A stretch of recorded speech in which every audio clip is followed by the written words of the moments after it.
text her. She's probably busy. She has a lot I of won't text stories her to right tell. now. I know. She do. Wow, Shannon, you're on your phone during the podcast? I So would disrespectful. never. Do the intro. Don't do the intro. Am I not supposed to do the intro? Not you God, know we what really intro. are having a fight. This is crazy. You know the intro. We're doing My parents are drama. fighting again. Hashtag first fight. Hashtag I love him. Hashtag I want to Hashtag kiss first his fight. dad. Hashtag I hate him. Hashtag I want to kiss his dad. Yeah. This is Waiting for Seconds, the interview podcast where we ask people who they are and why they are. I'm Malcolm Outkelp, and I'm here with Shannon Miller. And today we'll be talking Hi. with MC. Go ahead and introduce yourself, please. Hi. Well, I'm MC. I recently moved to Washington like 2 years ago. I have 2 cats, Sushi and Azuki, and I currently work at a beauty store, trying to figure out what I want to do with life still. That's totally fair. I'm still trying to figure out what to do with life. Malcolm keeps me locked in a box most of the time. He says, "Stay, go outside." You can't do anything. Feeds me eggshells and coffee It's good grounds. for your health.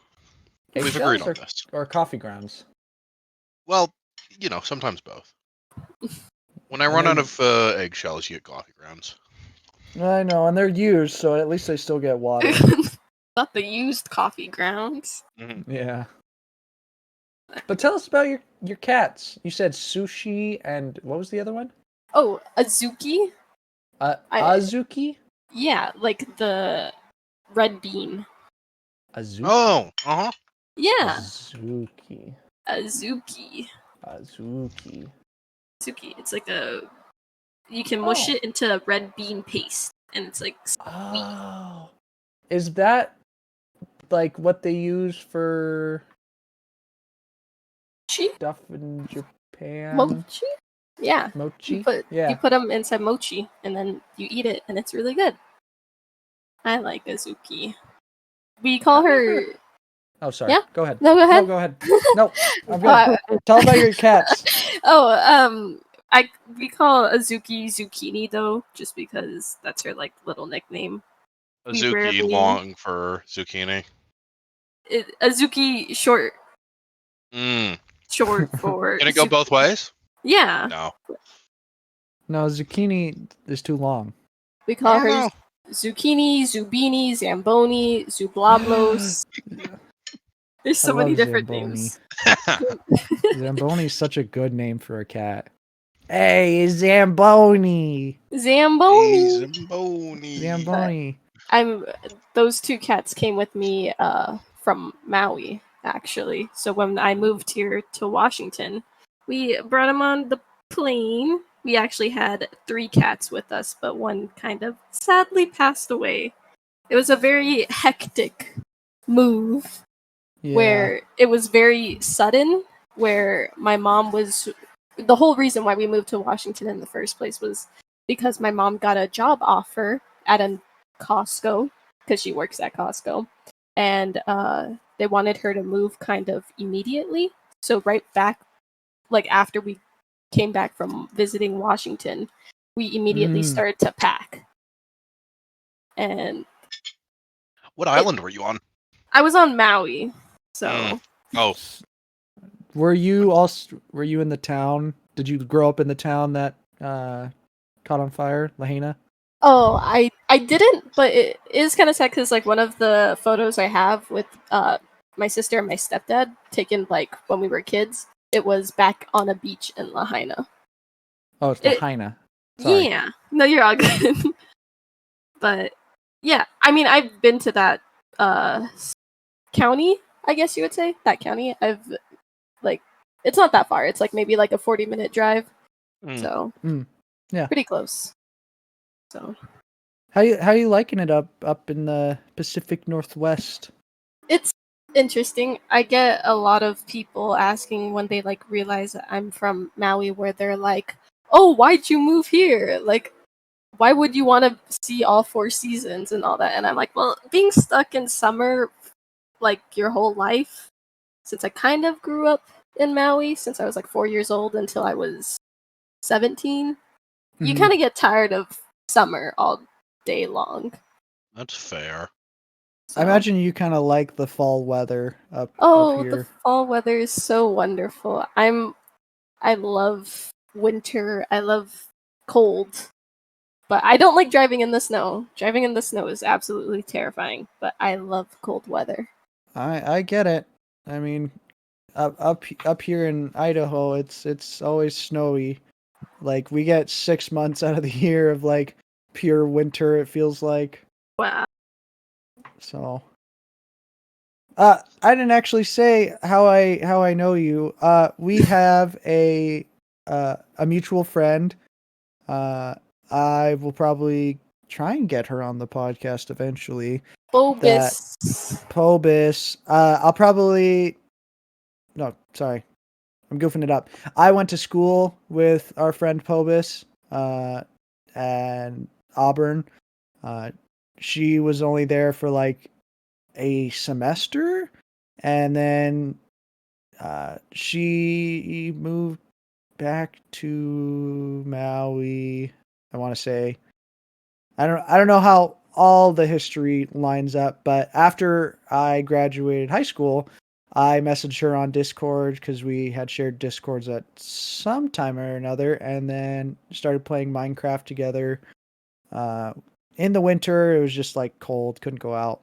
And that's how I met MC. Met on a Minecraft server that they had with their friends, and then played like League, and that's how I got introduced to League, was from you guys. We had our own little friend group that played games. But yeah, now it's all gone. it's not gone. We're just adults. That's the Adulting. problem. Jobs? Ugh. So gross. What do you mean you got no time to play with the boys? I barely have time to play with the boys, to be honest. Confirm. I'm working like half the year, feels Yeah. like. I mean, yeah, approximately. Yeah. But generally, how are you liking it different up here versus out in Maui? I will say, like, there are certain instances of, like, kind of thinking about. I compare Maui and Washington a lot, where I'm like, wow, the people here are really something else. Yeah. Where in Maui, I guess people were kinder. Not to say like people in Washington are always rude. It's just that there's a different kind of vibe from, not to sound racist, but from white folk over here. No, it's completely valid. I mean, I grew up in Washington most of my life, and when you get into like city areas like Seattle and Spokane and Bremerton, and it's hit or miss. Honestly, you can meet some really cool people, and you can meet some really not cool people. I guess I'm also kind of shocked about like white people in general. Not to be like, oh, but in Hawaii, there were a lot of just different races, and I Sure. don't really see a lot of that here. Like I see every now and then, but people get. I have like this downstairs neighbor who she talks about how she went to visit Canada recently, and how she was shocked at how there were different people of different cultures there. And my whole family like listened to her, and we kind of just sat there not really like shocked about it, because that was like a norm in Hawaii, where everyone was just so open to different cultures and all that, compared to Washington, where people just tend to stick to what they know in a way. No, I can agree with that. Yeah. I get it a lot because I work at a beauty store. I work at Sally's Beauty, so I get a lot of women in there, of course. And we get rude customers every now and then talking about how, like, especially for curly hair, how they always assume that all curly hair products are for black people. or black women and all that. So then when they come in to look for hair products for white women curly hair, they're like, do you guys sell products for white women? And I'm like, I don't think there's really a race to products. That's not really a thing in a way. Yeah. Uh-huh. So I don't know, it's just kind of interesting to see how like different people think around here. And in Hawaii too, a lot of people are very like family based, I will say. I there are very rare times in Hawaii where I've known people who kind of live out of their parents' house, like who are independent in that way.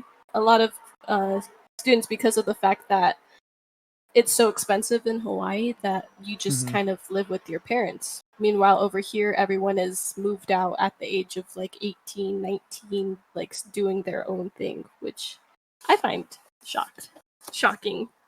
Also, prices here. Prices are really weird too. Yeah. No, that is interesting that people generally just live with their parents over there. But it makes sense. I mean, the one time I was over there, it was like $5-6 for a gallon of milk. Oh yeah, it's still like that. Yeah, tourism economy, man. Mm-hmm. That was also not great for locals. That was also like Oahu, I want to say. Yeah. Is that where I went on? I don't know. It was just shocking. Yeah, I was also kind of shocked when I first started living here, and how people were talking about how the gas prices are going up from like $4 to like $6. I was like, That's wait, normal. $4 is what you guys were getting in the beginning? It wasn't $6 already? Like, and the whole gallon of milk thing is so true. Like 2 gallons of milk at Costco is like the cost of like a gallon back in Hawaii. Dang. So, and I'm a milk drinker, so You got strong bones. Yeah, seeing that it's cheaper over here, I was like, wow. But then everyone is like, no, it's just expensive in Hawaii. It's cheap all around, or cheap, quote unquote. Mm-hmm. Cheaper for you. Comparatively cheap. Yeah, from what you grew up with. Yeah, I get a lot of like women coming into the store being like, "Oh my god, prices have gone up" and all that. And I'm like, you'd be surprised what Hawaii has. Is it hard to get to know people up here? Kind of. I am lucky that a lot of the friends that I have made was from my previous job. My first job working or ever in Washington was I worked at Best Buy, which is fun. Technology. I made a lot of like gamer dudes as friends. Yeah. So then it's an easy bond to make. But it was hard making girly friends though. Our second Best Buy employee, which is it's not a lot, but it's weird that it happened twice. If I had a nickel for every interviewer that worked at Best Buy, I'd have 2 nickels. It's not a lot, but it's surprised it happened twice. Who was the other one? Austin. Not your brother. Right, Star Wars Encyclopedia. Star Wars Encyclopedia, Austin. Gotcha. Oh. That's right. He did say that. Yeah. Huh. It's a strange majority to have. Yeah. I mean, then again, Best Buy is like always hiring. And that's fair.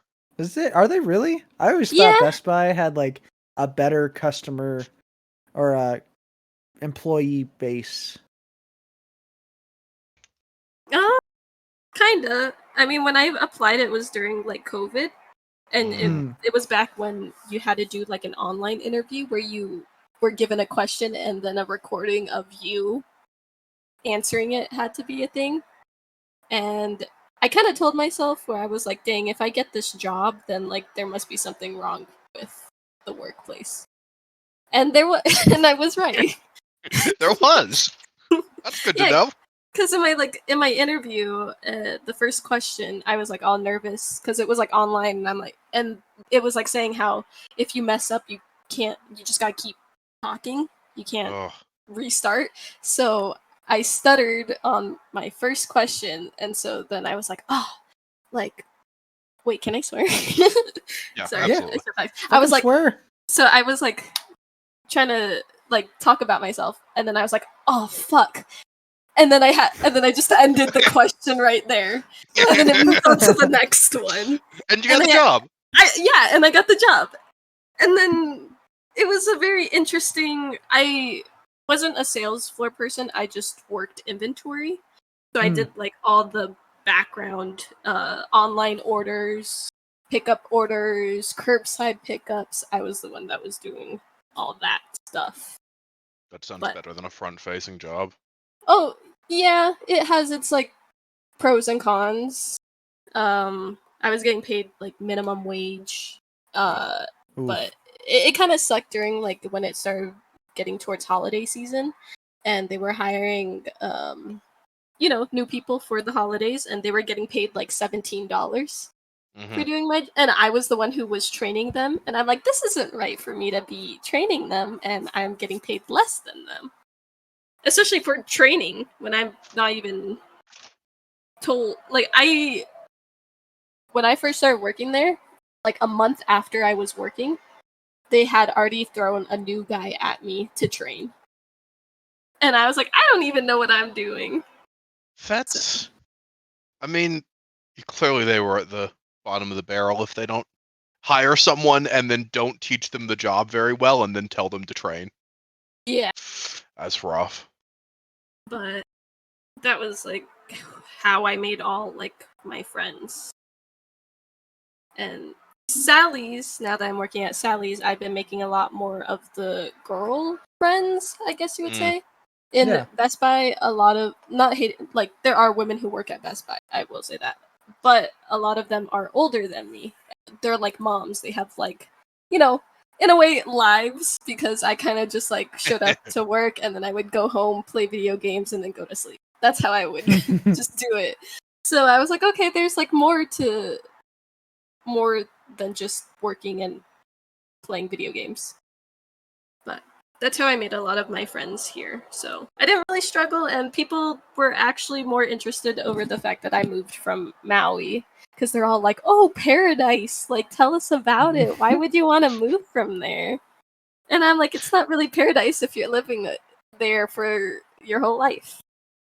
Yeah, it's great as a vacation spot, and it's probably pretty good if you're really rich. Yeah, exactly. Yeah. And otherwise, milk costs double. And gas is expensive. Uh-huh. Yeah. Huh. Well, since moving from Maui, since moving from Maui and being on Maui, have you been traveling a lot? I haven't, sadly. I've kind of been in Idaho, I guess. But other than that, I just haven't. On a like personal note, I will say it's been a hectic 2 years since we've moved here. Like right when we first moved, it was just me and my mom, while my stepdad and my sister were just cleaning the house, because we were in a way renting that house from my stepdad's grandparents, and they were going to sell the house when we were moving, and that house was kind of all messy, so we needed to clean it. But then my mom also had to start her job in Washington, so I went with her, and we brought 2 of our cats. And when we got to the airport here in Washington and we got our cats, and I will say that this is a thing, like, lesson learned, to never put your animals in the airplane like bottom compartment, I guess you would say. Like, if you are going to take your animal on like an airplane, bring them into the cabin, because turns out that my cat, her name was Baklava. We called her Bagel for short, or Baba's. That's such a good name. Yeah, it really is. We called her Baba's for short. She ended up passing away the day after we had moved here. Oh, I was worried that. Yeah. we were gonna have 3 cats here, but she was our youngest, and we had wished because they had to get rabies shots before they were able to come onto the plane and all that. That Oh. on her checkup, they said that she was having heart murmurs and to get them checked out when we got to Washington. But if we had just left her in Maui, she probably would have been fine. Mm-hmm. Oh. We could have made the choice of like having her take heart medication, but which would extend her life maybe to like 4 years. But then it would stress her out to even try and take that medication. So my mom just went ahead and put her down. So that was like a hectic, like first. It was like the second day of us being here in Washington. And then a couple weeks after that, my mom was having really bad back pain. So she went to a chiropractor and he ended up breaking her back. Oh my gosh. Because of the fact that like she went to the doctor afterwards. She was like working even with a broken back, and it turns out that she had cancer. So then it just even added more of that. So the first like 3 months of moving here, it was just all that piled on. My mom's doing decent. She's still alive. For if anyone wants to know that, she's still alive. She's doing great. Good to know. But because of my mom's problem and like it's stage 4 in a way, so then it's like, oh, like any year could be her last year. And she recently, like a year ago, got rods put into her back because of it being broken. That it's really hard for her to kind of sit for a really long time. So then traveling is kind of out of the picture because she needs to like rest and like not be up. Because she wasn't going back to work for a little bit after she had the rods implanted in her back, but then she had to go back to the hospital because it turns out that the rods were slowly crushing, and she had small little fractures in her back from where the rods were placed, and the weight of her always being up on her feet at work were causing her back to kind of break again. So it's been kind of hectic, so we haven't really tried traveling, really. Sure. Yeah. Yeah, I can't no. imagine the stress. Yeah. Wow. Completely understandable. Yeah. I honestly feel like I haven't really talked to you in so long, so I didn't even know about this. Oh, it's right, because like my mom just doesn't want things kind of like talked about in a way. Like she doesn't want people to worry I about get it. that. So then it's like, okay, like if you're gonna tell anyone, just keep it kind of like in the family. Right. But she's doing all right now, and yeah, that's the important part. yeah. I always try and be like optimistic about it because I was like, yeah, like when she was first diagnosed, they like told her she had like 6 months, and it's been 2 years. So I like to just keep thinking that. Yeah. Rather than being so negative. Huh. Well, I have a couple of things I'd like to ask you. The first of which being, did you travel before you moved? Yeah. Actually, I had visited California to see some of my my mom's side of the family. And then after that trip, we had secretly snuck up to Washington to kind of check out the area before we had moved. Sure. Other than that, before COVID, in the school, my high school, I was in their Japanese class. It was going to be my 4th year of Japanese, but COVID happened and that got kind of shut down. But I was also supposed to take a trip to Japan before COVID happened for my graduation. Dang. So, yeah, COVID sucked. Yeah, right? Yeah. So if COVID wasn't a thing, then I would have had visited Japan and all that. So would COVID have if COVID didn't happen, would you guys actually still moved up to Washington? Honestly, I think we would have.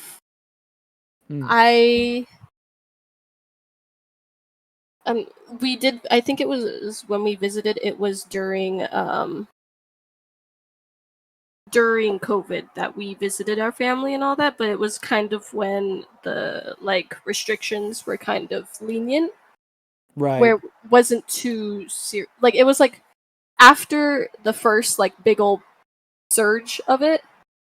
During that kind of peace time was when we had visited. But Gotcha.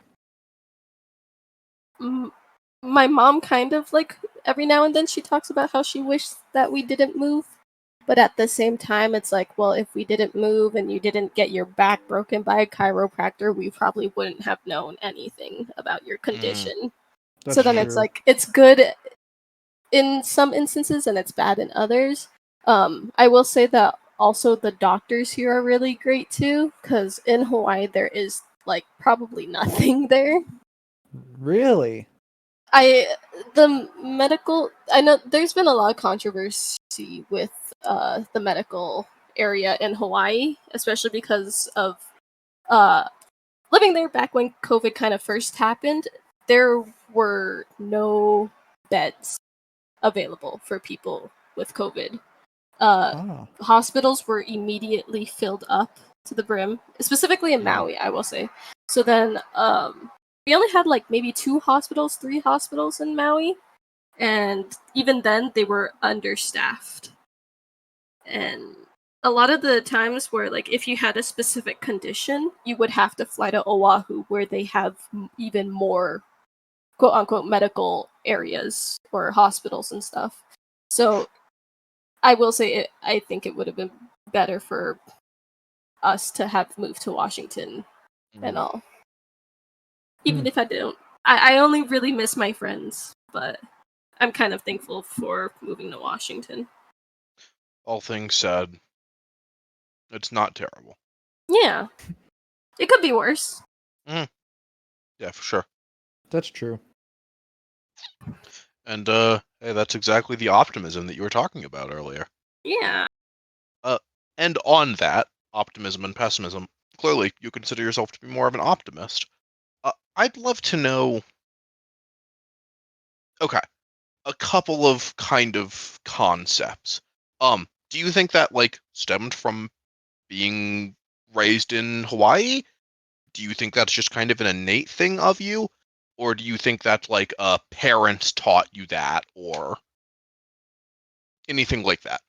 I think it's honestly a kind of both. I'm kind of grateful that I kind of grew up with the parents that I have now, along with that I lived in an area that was so, I guess, open-minded, but also very, familial in a way.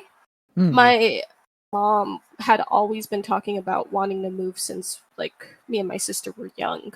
And my parents always took into consideration a bunch of things. We were planning on moving to Colorado, but Colorado is also really expensive. She was looking for places that were very LGBT friendly because she had known that I came out to her in a way where I'm bisexual, so she wanted a place where everyone could be welcoming. Washington was one of those places, but Hawaii also is, LGBT friendly, very welcoming, very loving, and all that. So she wanted a place that, would welcome me the same way as her family did, how Hawaii did, and all that. So I think it's just a mixture of both. Because not everyone is so lucky to have parents who are open-minded and will love you the way you are. So I'm lucky to have that. No, for sure. That's so surprising. You named the 2 places that Malcolm and I kind of lived in. That's so cool.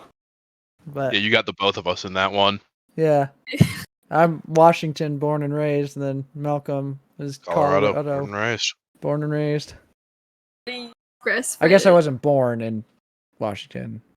Wow, so you're just lying to us now? Oklahoma represents. Oh my god. For 16 months. I'm the same with California because I was born in Cali, but no way. Yeah, but I barely remember anything because I moved there at a young age. Yeah, that makes sense. Yeah. I hardly remember anything from like below 5. Oh yeah. My mom's always like saying how she was like, "Oh yeah, I took you and your sister to Florida when you guys were younger," and I'm like, I have no recollection of that. Are you sure? Yeah. My memory says no. My memory says nothing happened to me before the age of 7. Thank you very much. I was not conscious before that. Yeah. I was literally just an NPC. Uh-huh. It is weird how your brain or your memory like almost awakens at like Yeah. 7, 8, or 9. Because I don't even remember most of like any of that, but like you almost like boot up. Yeah. Or I mean, there have been things where people remember like straight from coming out of the womb, like they've That's been scary. conscious. Yeah, it is. Yeah, I wouldn't want to be awake during that time. Right? Just be airplane mode on. Uh-huh. Yeah, let me just zone out. I have to think about this. Yeah, Can we take a break? I need to go airplane mode for a little bit. and just stare off into space. Yeah. And what, just pop out of the womb and say that? Sorry, Mom. I gotta take a break. Hey, Mom, can we take 5? Sorry, Mom. I'm on autopilot right now. Don't ask me anything. But so your parents generally tend to be like an optimist, and they almost like instilled that with you, or like you were saying, it's nice because of the familial aspect of Hawaii or Maui. Yeah. My stepdad kind of was the one who he always wanted better things for me and my sister because we're his like stepdaughters and all, but we are his only kids. That's like what he said. Like he doesn't plan to have any more and all that, but he wanted us to have like a better start in life and to be more independent so that we can, handle ourselves. And he actually put the thought into my mom's mind because not saying my mom was like homophobic or anything, but she was kind of in that Christian mindset of like just man and woman. That's all. So my stepdad was the one who was like, but what if they just want to be happy with someone else? Kind of thing. Yeah. So I would say like in a way my stepdad had a lot of input of staying optimistic and in a way like following your dreams, I would say, of like if you want to go for something, do it. He would always kind of tell me and my sister like if you want to do something, like let me know if it costs money because I will support you just as long as you to get something out of it. So he always wanted us to keep in mind that not like you can't do like everything, but you can if you put your mind to it, you can do anything you want to. It's the optimistic mindset to have, so Yeah, it makes sense. but That's awesome. I mean, hats off to your stepdad. oh yeah, Yeah, for real. It sounds like he's done a really good job taking yeah. care of you and your family. I don't want to sound controversial, but like I said it to my son a couple of times where it's like he's probably been more of a father figure than my dad has ever been, just because I barely remember my dad because he like left when I was like 2 years old, and he tries his best to kind of stay in contact with me and my sister. We do have like half siblings from my dad's side, but they're way older than me. I think the youngest of my half siblings is I think 39. Oh dang. Yeah, so it's a bit hard to kind of talk to them, or if I were to talk to them, because it's just a whole kind of age difference. It's a generational gap. I mean, yeah. I can't remember how old you are, but it's like 20 or 25 years difference, which Mm-hmm. Yeah. But my dad tries his best to kind of stay in contact in a way. though like his kids don't really stay in contact with him, which I feel like is a really shitty thing, especially because he's kind of like my stepdad, where he was like trying his best to support the kids. But that's also what kind of caused the problem with my mom and him, was the fact that he always put his kids over my mom and all that, and would put her down and all that. So you just gotta find that balance. Sure. No, it makes sense. It's all about balance. Like, that's come up a number of times in many people, the way they talk about introvert versus extrovert, or nature versus nurture. A lot of people, it comes down to balance. Which I didn't. Sorry, go ahead. No, you go ahead. I was just gonna say I'm not really surprised by. I didn't realize that you were or your mom was Christian. I didn't realize maybe that you grew up Christian. Are you religious? Do you have a like any spirituality? Not at the moment, no. It's actually kind of funny that you say that, because for middle school, I went to a private Christian academy. Welcome! So I was kind of not forced down my throat. I feel like all kids kind of who grew up with Christian parents are always forced to, wear your Sunday dress and go to church and sit there for an hour or two listening to things. But I feel like when it gets forced down your throat, you kind of don't really want to hear any more of it when you have a choice. Sure. So No, that's totally fair. What was it like growing up, though? I mean, growing up or going to a Christian school?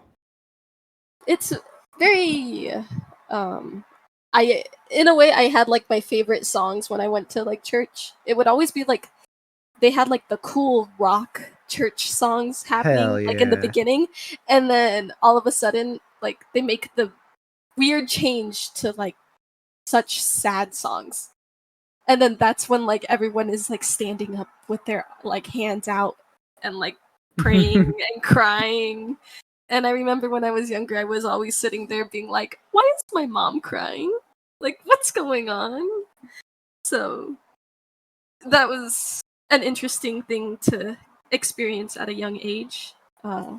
Going to a Christian school, it was kind of like weird where everyone was like, oh, like, you can't swear, you can't do this, you can't say that. And it was like, but that's kind of me. Like, what?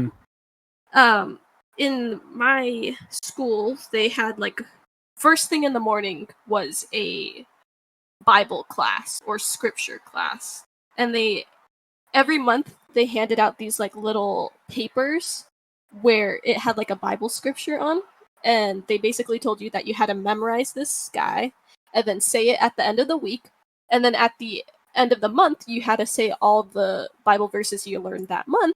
And then at the end of the year, you had to say all the Bible verses. Oh my gosh. Of that whole year. And then when you get to 8th grade, you have to recite all the Bible verses you've learned. Yeah. I mean, we did that, but it was always a week by week thing. It was never you do this for a week, do this all 4 of these for a month, and do all 8 times 4, whatever the number was. That's wild.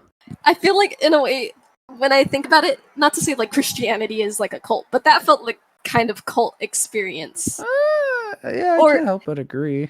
Or in a way, it kind of just felt like a wrong message of being like, if you just memorize all this and all that, you can call yourself like a Christian, in a way.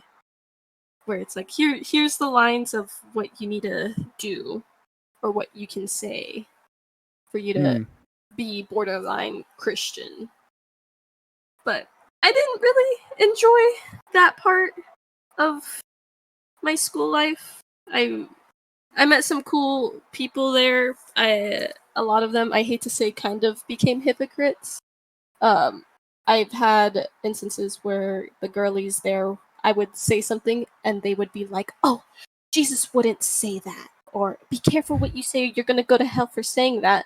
And then I find out that in high school or whatever, they're doing like drugs and all that. So it's kind of like a lot of the popular, I guess you would say, popular kids from my middle school that were like so hardcore Christian, you would say, were the ones that ended up being rebels, I guess, or just did a whole 180 from what they said back in middle school.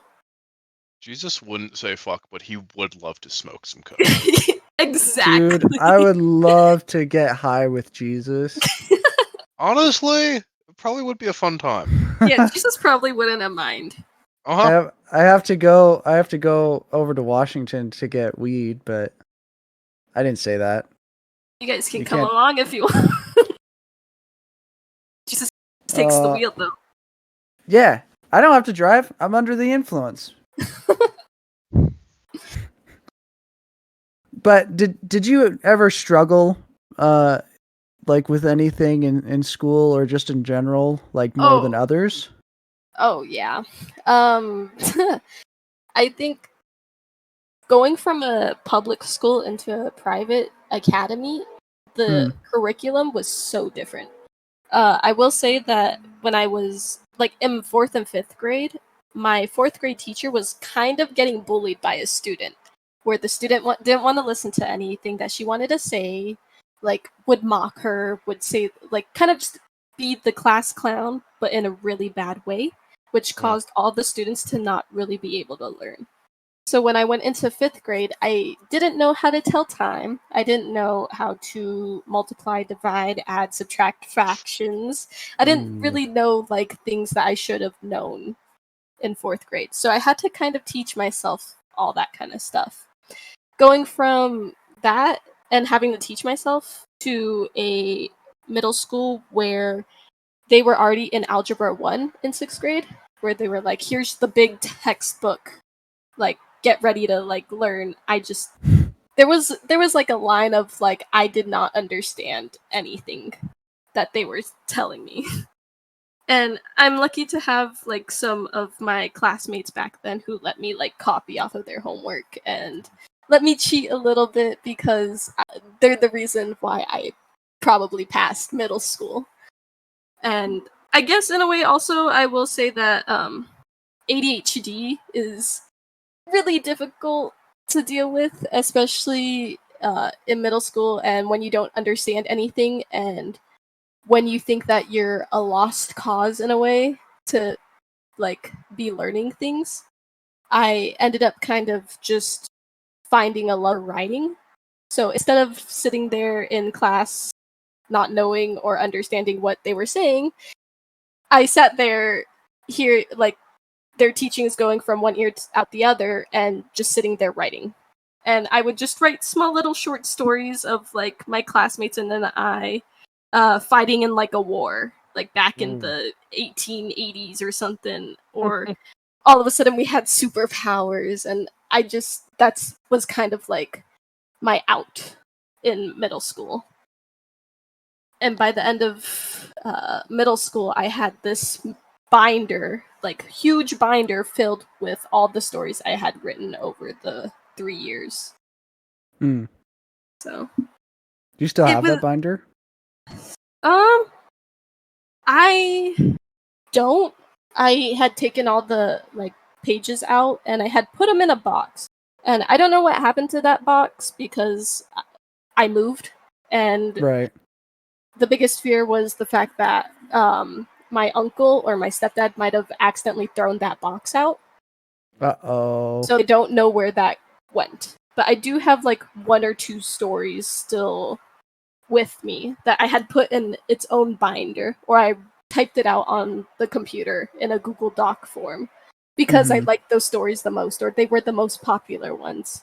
So I have them saved somewhere. But middle school was most definitely one of the harder parts of just me not being able to comprehend things. And then I was friends with the smartest person in the class.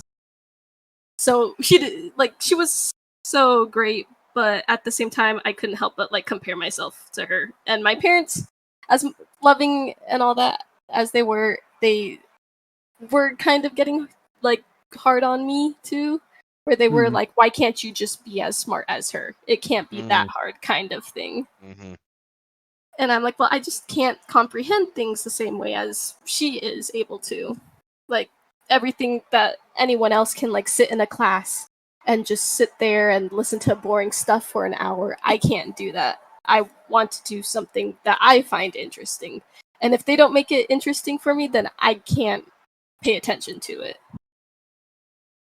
Were you ever able to, like, multitask? Like, you would start writing your stories, but you could also listen? Or, like, something was associated with the class? For me, it was more of, like, I would hear certain words or, like, a certain question and while I'm writing, and I would be able to, like, understand, and I'll be like, "Oh, I know that question." And then I'd look around to see if anyone else knew the answer to it. And then if no one knew the answer, then I would be like, I'm the only one that like knows it. But then if other people knew it, then I wouldn't like participate. I'd be like, everyone else got it. Like, but I guess like multitasking back in middle school, it was a bit like I would just go back in between where it was like, oh, like let me do my homework for like a minute, and then I'll write for 5 minutes. And then I'll go do my homework again for another minute. And then I'll go back and write for 10 minutes now. And I didn't really learn how to multitask well. Yeah. So when you finally graduated 8th grade, did any of that kind of change for you in high school? Did you maybe have like a different outlook or different plan for high school? Going into high school, instead of like, you get to have some freedom of being able to choose what classes you could go into, like what your electives are. So I was, I picked Japanese and I picked band. But other than that, I wanted to set a goal, and I finally knew what I kind of wanted to do in life, where I was like, I could be a writer. So if I want to be a writer, then I want to take AP English. So then I was like, oh, so when I get into high school, I'll take the English exam and get into Honors English, AP English. Honors English for the first 2 years, and then AP English for the last 2 years of high school. But then, when I did do it, I got a letter in the mail basically saying that I had passed my English exam to get into AP English. But they said that because of the fact that I went to a private school and that I had more knowledge than public school students, that they were basically rejecting me so that they could give public school students chairs for English class. So then I kind of went from this all motivated kid of wanting to be a writer to kind of being like, well, that was like my dream. What do I do now? And I was kind of disappointed, being like, am I just not smart enough, or like what did I do to kind of deserve or not deserve to go into the class that I wanted to go into? Yeah, that is kind of fucked up to do to a kid. Yeah, especially at like 15, where we're like trying to deal with hormones. Hyper impressionable and yeah. So I ended up almost failing my freshman English class because I went through kind of like a really bad depression in a way. I was so unmotivated where I was like, I just don't want to do English anymore. And I did end up passing, and the end of the story is that finally in junior year, when I was picking out what classes to go into for senior year, I was finally able to go into AP English. But COVID happened. oh god. Oh no! And not only that, but fun little fact, my stepdad grew up in Maui. He took the same exact English teacher that I was taking in senior year. And not only that, he also barely passed the class because her teaching is kind of bad, I will say. Oh. Not to say, like, Oh. all teachers are, like, sometimes it's the teacher's fault for, like, a student not, like, being able to learn, but it's also the student for not wanting to learn. But I will say that it was kind of her fault, in a way. Oh. And not to point fingers, but I went into the class and learned that all the students that were in her class had been with her since freshman year. Not only that, but a lot of the students dropped out because they didn't want to be in AP English. They didn't want to do another year with her. But I was like, okay, I'm like, this is my dream. I finally get to do it and all that. And then I was kind of met with disappointment where our last our last exam or like final project was that we had to write a research paper. And I sat there and I was like, what the heck is a research paper? I've never been taught how to write one, how to do one, and all that. And then she goes on to say, everyone who has been in my class before, you can use the research paper you wrote last year. So so as the only person who is new to the class, I just sat there and I was like, well, I don't exactly know what to do. And That's fucking crazy. That's bullshit. And I was lucky that I had classmates in there who were willing to help me while they were working on their project as well. Like they were like, "Oh, you do this, you do that," and I was like, "Okay, thank you. Like, thank you for your input and all." I had my sister, my parents, I had a tutor, my tutor, and some of my classmates read over my research paper, and when I turned it in, I got a 68% still. So, and she always was saying how she grades like a college professor. That's how she would always say things, was, I'm gonna grade like a college professor and all that. So I was kind of more disappointed on the fact that I didn't get a 69% instead of a 68%, Nice. but I barely was able to pass in my AP English, which, like, oh my god, finally, like, I did it, but I also kind of just hated it at the same time, where it was like, oh, this was like 14-year-old MC's dream. But Yeah. and I finally like did it, but at what cost? God, that is such a crazy. I can't imagine what I'd do if I had a teacher say that. You can just use your research paper from last year. Yeah. What? Uh-huh. Like, there were certain instances during the class of like, okay, I need you guys to write like a paragraph of what you think about this character from Beowulf. Mm-hmm. And write it in the structure that I taught you guys how to do last year. Mm-hmm. Or you guys remember what I gave you guys last year? And she just kept saying last year. And I'm like, girl. And you're like, no, I fucking don't. Also, I'm offended that she said, I'm going to grade like a professor. Professors, from what I understand, hearing from like college friends, and even Malcolm, like professors are generally chill. Yeah, or like they want you to pass the class. Yeah. So they'll do whatever in their power. Yeah. To I help had you a with professor who I was very bad at her class. She would send me emails like, hey, this is what you did wrong. Here is how to improve it next time. Yeah. Like, college professors are fucking chill. She was like the bad college professor. She's just. Yeah. Wow.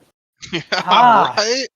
Yeah, she had her favorites because my sister tried to get into AP English, and she basically told my sister that she wasn't smart enough to. Damn! What the fuck? And also, to add a little bit more salt onto the wound, she ended up retiring after that last year. That's my god. Oh my gosh. So it's like, I'm so angry for you. And all of it happened over COVID, and there were like instances where I was like on the verge of like breaking down, or I was, because I just felt like the world was against me in a way where I was like, God, like, I can't like I would turn in my homework for English and then I would get it back and it'd be like at 40%. And I was like, I'm doing it to the best of my capabilities. What is going on? And then she would like ask for me to stay after class on the Google Meets app. Oh, And I'd just be sitting there Aw. waiting in silence. And then she was like, like, I said this to your stepdad when he was in my class, but you have so much potential. And I'm sitting there and I'm like, well, you're not helping really. Like, she would tell me what I did wrong, but at the same time, not really tell me how to fix it. She'd say, oh, this is wrong, this is wrong, this is wrong. But And why? that's it.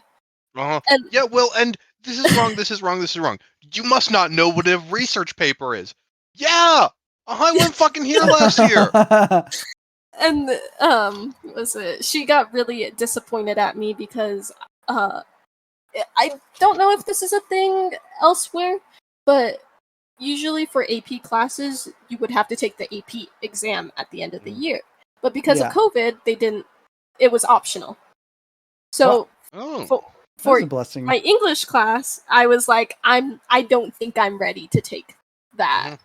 Like I didn't really learn a lot from this class. I don't really think I would be able to apply my knowledge onto an AP exam.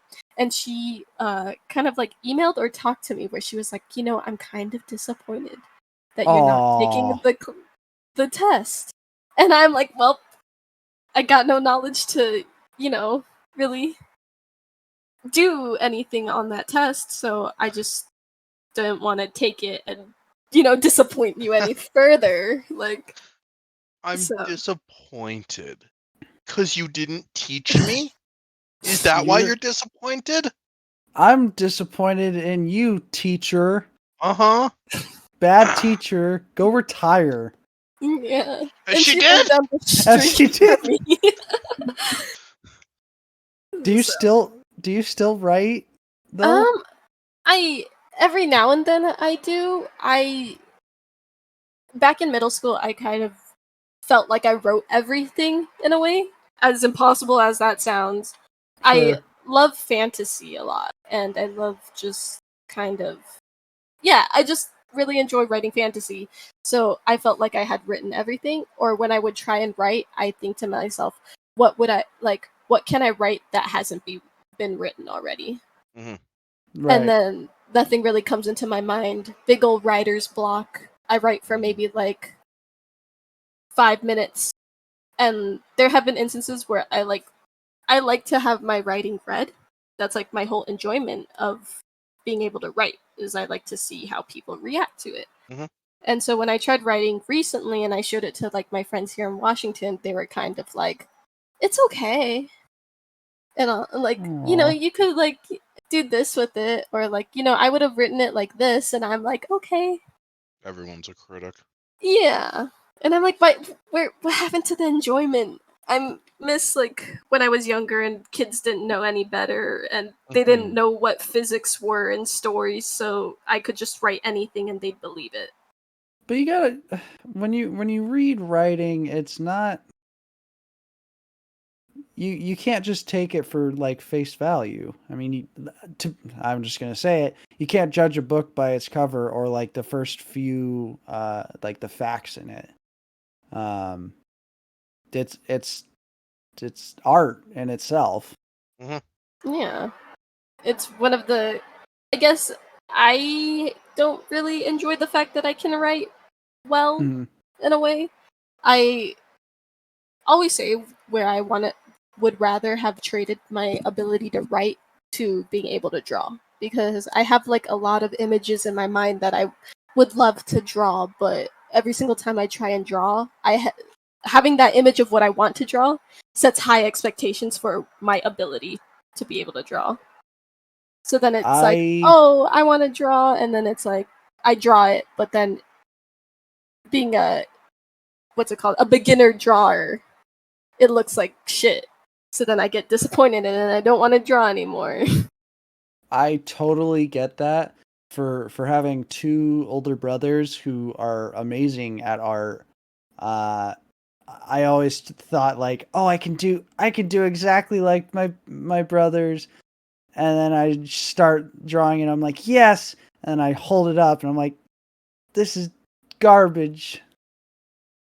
But or like, because writing is like an art form where you actually have to kind of like, you have to read it compared to drawing where you just look at it.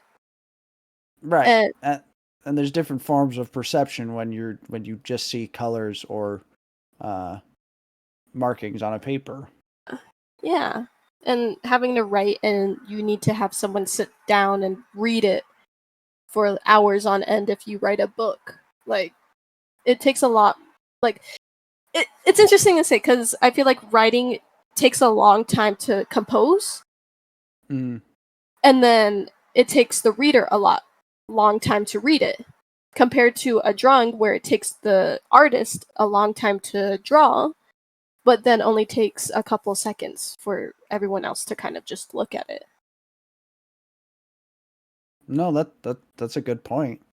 So then it's like, if I could draw and like, I always think to myself like, oh, I could draw like this cool thing, or like when I write, I think about the characters and I'm like, oh, if only I could draw the characters and what they look like.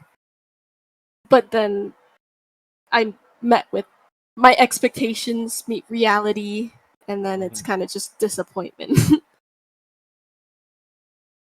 Well, we are getting very kind of close to our time.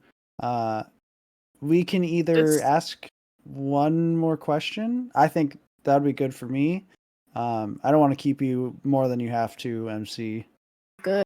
I got nothing else. Okay, Yeah. we'll just ask one more question. What's the most impactful moment in your life? Just to kind of wrap it up. Oh shoot, that's a hard question. I would say that I I guess I would say like my mom's illness, but I think a more important that kind of ties into it would be the moment where I lost a lot of like my friends due to relationship drama. And it kind of made me like realize, like, after you stop talking to a bunch of your friends, you miss the past and how things were before shit hit the fan, in a way. So after like a lot of me and this girly, we were dating for a while, and then uh relationship things, abandonment issues, all that kind of piled onto each other and uh caused a lot of problems in our friend group, that the friend group split into two, my side and then her side, and then we ended up all going our own ways. And only after that was when I kind of sit there and I'm like, wow, I not that I messed up, but I was like, dang, I really missed back then, and not knowing any better and like being able to like mess around and talk to people, and now I can't talk to certain people anymore because in a way I've lost them. So it's a very impactful thing that happens, and it's not like that was the first time it happened, but then there's obviously been multiple times that's happened, like with my mom, where it's like if she wasn't diagnosed with her illness and all that, like I wouldn't have been able to kind of enjoy what we had, in a way, like having the ability to kind of go up and travel, or for my mom to be able to do certain things. It kind of like sets you back into reality of like not everything can be perfect all the time. You will have perfect moments, but not perfect forever. So it makes me kind of just enjoy the time that I have with people and all. Yeah. Do you ever think that those relationships that you lost, like you don't regret it because if those situations didn't happen, you wouldn't have been the person you are right now? Yeah, exactly that, where sometimes you have to lose people to kind of learn a lesson and to realize that, if it wasn't for them doing a certain thing, then I wouldn't have known better. My mom kind of like says the same thing where like, you know, she before she had divorced my dad, where she was thinking of like staying with him, like, you know, it'd be better for the girls if they had like both parents, but then it wouldn't have been good with her, like for her. And then she kind of like, the tipping point was the fact that, like, you know, if you're setting an example of like what your daughter should be like looking for in a relationship in a way. I know that sounds weird to say, but like setting an example of like what you should and shouldn't see in like a relationship. And Sure. being like, yeah, I feel sad about losing those friends and all that, but at the same time, it showed true colors in people, and it also like taught me how to be more independent and confident in myself as well, in a way of being like, yo, I shouldn't be like treated like this, I shouldn't be called like this, and you guys may have been my friends, but I need to put like my foot down and call it when I can't handle things anymore. So it really helps to like for me to be able to do that now, so that older me can be like remember those kind of hard moments and be like, hey, you've been in this before, don't do this again. Don't say this, or don't stick around for this. Don't put up with this anymore. Like, you know what happens if you do try and put up with it. Like, you're only hurting yourself now again, like you did in the past. So it's not just gonna get better. Yeah. It's those lessons you've learned and you've taught yourself, so you wouldn't repeat those same mistakes. Yeah. I mean, that's the whole thing with like what history books are supposed to do. They're supposed to like write down what's happened in history so we don't repeat mistakes again.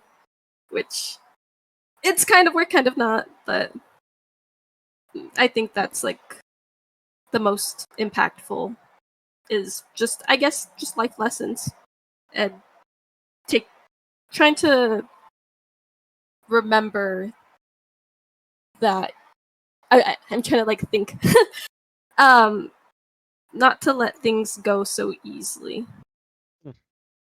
Sure. No, that's a great way to put it. Yeah. Perfect way to just end today's episode. Yeah. Yeah, I think so. Malcolm, I'm gonna let you do the housekeeping stuff. Okay. Well, firstly, MC, we really appreciate your time. Yes. But you know who else's time we appreciate? Nadia shit. Diaz, who made our podcast cover art. Her Instagram is Arthead Creations, no spaces and no capitals. At Arthead Creations on Instagram. Link should be in the description anyway. And additionally, Jensen Kroll, who made our intro and our outro song for the podcast. He has released a demo for his musical Knocking on Doors for his musical Tea Time. Very good. Thoroughly recommend it. You can find it on Spotify, iTunes, Amazon Music, etc., etc. Link is in the description. Also, send us questions to our email. Yes. I love waiting. Waiting 4 seconds. It's waiting, the number 4 seconds at gmail.com. If you follow me on Facebook or follow me on Instagram, you can generally find it in my posts. You can, if you want to send us an email for questions so we can ask people like MC and future guests these questions. You don't have to do anything specific. We'll keep your name anonymous, whatever we need. But thank you again, MC, for coming and hanging out with us. Thank you for the invite. Yeah, I'm glad you've enjoyed the podcast from what you've listened to or from what you've told me. So heck yeah. Until next time, everybody. On the shed. On the shed.